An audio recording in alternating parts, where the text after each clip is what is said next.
phones. Yes, today I'm going to be talking about phones, specifically phones that I have used as my main phone at one point or another. So I'm going to start from the beginning and then work my way up to the current phone that I use now. So, first phone I ever got was this bad boy here. This is not the original one, that is long gone. This is the iPhone 5C. I got it as early as late 2014, possibly through to mid 2015, sometime around then. And it was the first phone I ever had. And again, it was out of date even then. This came out, this is like a 2013 smartphone, so it was a bit old then. But my god, I love this thing. It's the last iPhone to not have Touch ID. Just the standard home button right there. And it was effectively just an iPhone 5 in a cheap plastic shell. That's it.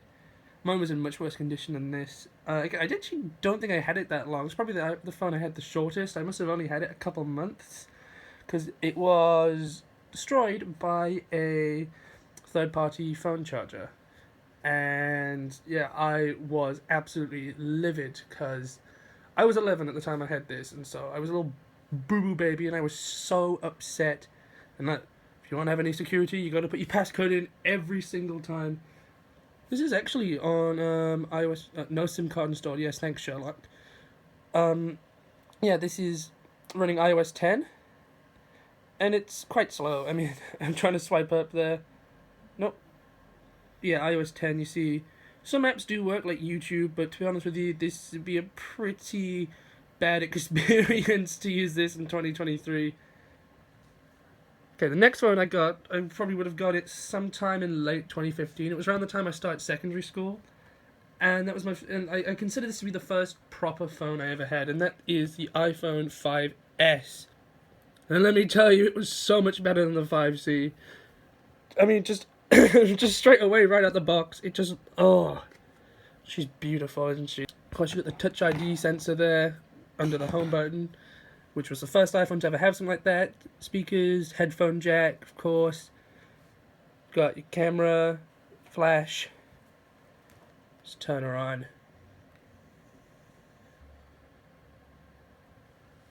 There we go. We're in. So, this was the first, like, proper premium, nice phone that I had. I mean, again, it was still 2 years old. You can see Touch ID in action here. Oh, this is, of course, this is first gen Touch ID.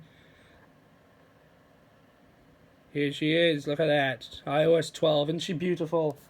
So, this is the first phone as well that I ever actually had a case on. The first phone, the 5C, I refused to have a case on. I was like, no, I don't want a case on it. This one, at first, I was the same. But later on, after smashing it so many times, I eventually was like, you know what, I'll put a case on it. The next phone here that we're going to talk about is the original phone. And all the phones from this point onwards are the original phone. And that is the iPhone 6. So, I got this either late 2017 or early 2018. And let's take a look at it. Whoa, look, there she is. So I remember thinking it was so cool that the power button was on the side of the phone. I was like, whoa, that means it's such a big phone. Check it out. Yeah, in the protruding camera as well. I don't know why I thought this was cool. You can see mine's really, really banged up. This is also on iOS 12. You know, nowadays these two phones are virtually identical. It pretty much is the bigger screen. This is also probably the phone I had for the longest period of time. Oh, it's buzzing. So yeah, the 6. Move these along. Make room, guys. The iPhone 8 Plus. So I got this April 2020. This was the first phone I ever bought myself. So I paid for this with my own money. Whoa, look at that. I got this off eBay, actually. I really wanted an iPhone 10. But to be honest with you, the 8, especially the 8 Plus, is like the exact same phone hardware-wise. And it was just way cheaper. I got this refurbished. This was about £200, I think I paid for it. But I was so happy with this phone when I got it. I thought it looked amazing.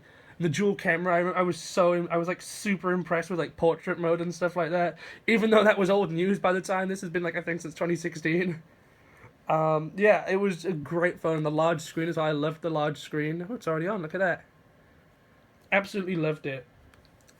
So, my brother had an iPhone 6, And I remember he was like, oh, I'm getting a new phone because this one sucks and it's breaking. It doesn't even read SIM cards anymore.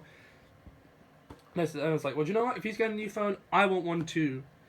And so I got an iPhone 11. This is the stupid, crappy slimline package, and I hate these. Oh, well, so I got this February 2022.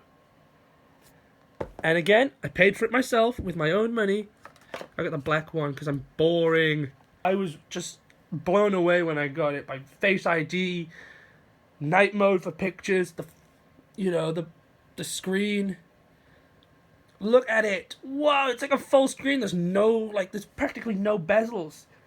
And to be honest with you, I absolutely love this phone. I think it's one of Apple's best looking phones ever, especially the Midnight Green 11 Pro. God, that thing is gorgeous.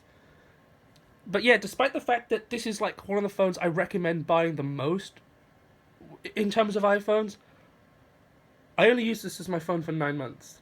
9 months. This was pretty much my phone for the end of college, and that was it. I barely used it after that, I think. So the reason for that was February 2022 was also when I started working. It was when I got my first job, and I still work now. I work full time. And I was like, you know what, though? I'm going to save up, and I'm going to buy the latest iPhone in September. And so that's what I did, iPhone 14 Pro Max. That is my current phone. It's not in here, because it's out, but check it out. So I got the deep purple one, because of course I did. This is also the first, as you can see, the first coloured iPhone I got. See, I was always very boring, like white, greys, and blacks. Open the box. Again, it's still got everything in it, the charger. I even kept the stupid bits of paper, I just shoved them in there. The things off the back, because you don't even have a proper seal anymore. Thanks, Apple. And here is the iPhone 14 Pro Max itself. Check it out. I must admit, I really, really love this thing. Just like, look at it, it's all screen. Look how big it is. I mean, this is the same size as the 8 Plus. I think it's slightly bigger, but it's all screen, and I love the always-on display. I've turned off show wallpaper because how did they think that was a good idea to have the whole fucking screen still practically on? And the cameras as well, it's fantastic. The 48 megapixel main lens, beautiful. It takes some incredible pictures, especially when using ProRes. The dynamic island has some great things like multitasking. Like, check this out. So here on Spotify, like, you just play music, and if I go back to my home screen, check it out. It just plays the music up there. There's some basic controls. I can say I don't want to listen to 16. I want to listen to Road to Acceptance. Oh no, actually I do want to listen to 16, but I want to go back to where I was now. Check it out. But that's not all, because if I want to set a timer, say if I want to set a 10-minute timer, but then also, I don't know, look at memes. Look at this. I've got the music, the timer. It's all there, and if I want to pause it, I can. Cancel it. Stop my music. Oh. Stop my music. Now, yeah, all while I'm looking at memes, I can just, look at this. Me at work on Monday. Oh my god, what a meme. Now, I want to rank them. So, I'm going to talk about, so we're going to start from the worst phone that I ever used to what I think is the best. So, what's the worst phone I ever used? The iPhone 6. I'm sorry. Oh, look. It's trying to turn on. I'm sorry. But it really, I mean, it is the Ben phone. It was built like crap. I mean, like, none of the other phones that I've got here have the great big dents in the back like this. They're all scuffed like this. They really were just built like crap, and it was barely an upgrade over the 5S. I mean, really, the only difference between the two was the larger size. That really is it. There's nothing else to this compared to the 5S. So, unfortunately, you are the worst phone I used, and yet it was the phone I used the longest. Next one. This one kind of hurts, but I think I'm going to have to put the 8 Plus.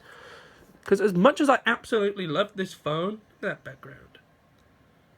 As much as I absolutely love this phone, it was very forgettable, actually. To be honest with you, now that I don't use this anymore, I barely remember using this as my phone.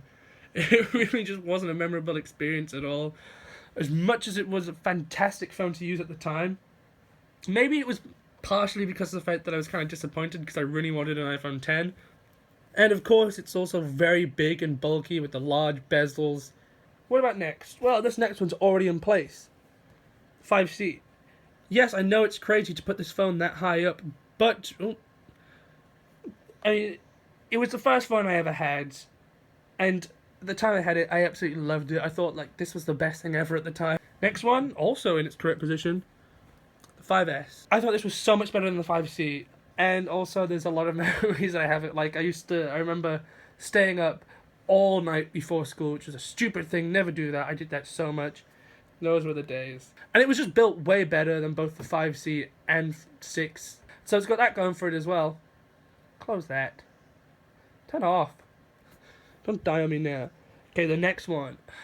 This was actually a really, really hard choice to make. But I think I gotta give second place to the 14 Pro Max. I know. I love this phone. I really, really, really love it to bits. It's incredible. But at the same time, I didn't need to upgrade. I really didn't. I did this purely because I just wanted to buy the best phone. That's it. It's really big, so it's not as comfortable as my 11 was. I still like it, you know. Again, it was the same as using the 8 Plus. It only really feels bulky when I use the 11 for long periods of time and then go back to this. And also, I'm going to be honest with you, there are two things that I've kind of soured my experience a little bit. One is the price. This is the 256GB 14 Pro Max. And in the UK, that will cost you about £1,300. So, yeah, very expensive. That and iOS 16 for me has been a really, really, like, mixed experience. There's been some fantastic new additions that I've absolutely loved, but at the same time, it's also been so buggy and broken, which has kind of ruined my initial experience of the 14. Which, of course, leaves what I would say the best phone I ever used to be the iPhone 11.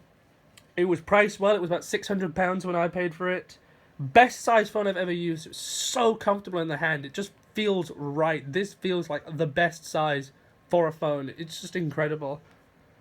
Really comfortable. The rounded edges actually really help compared to the flat edges of the newer phones. And I really hope they go back to the rounded edges.